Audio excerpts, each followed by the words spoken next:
The hairpin may look like one of the simplest corners in indoor go-karting, but because of the confined space you find within these warehouses, it can be one of the most tricky corners to get right.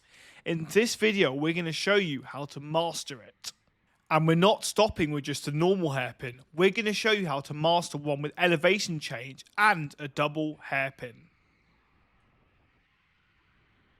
So let's get straight into it. Approaching a normal hairpin, you want to start as far as you can on the outside of the track, then initiate the turn with either a sharp steering input or a dab on the brakes to rotate the kart into the corner.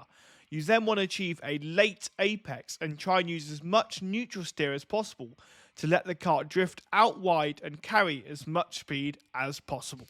Now, moving on to a hairpin with elevation change. In my opinion, the absolute perfect way to take an indoor hairpin with elevation change is to just use the brake for rotation and only a tiny little bit of steering input.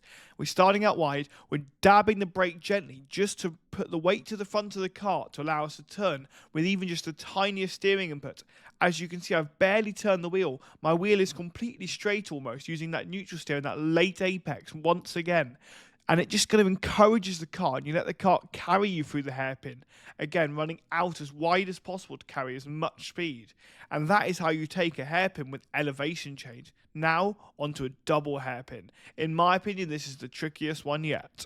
So here we go, the double hairpin. You want to start, again, right on the outside of the track. And then you want to have a very, very slight lift and then a flick for rotation for this double hairpin. And you want to achieve the latest apex you possibly can, as you're going to want to go to the middle of the track for this next corner. As you can see, really encouraging the sort of subtle slide there with the go-kart. Middle of the track for this next corner to try and carry as much speed as you flick. A very small and subtle but smooth flick round to the right. See how I'm just feeding the wheel through my hands to then try and again achieve a middle apex. This almost you want to try and carry as much speed as you can through to the right and carry it out of the corner.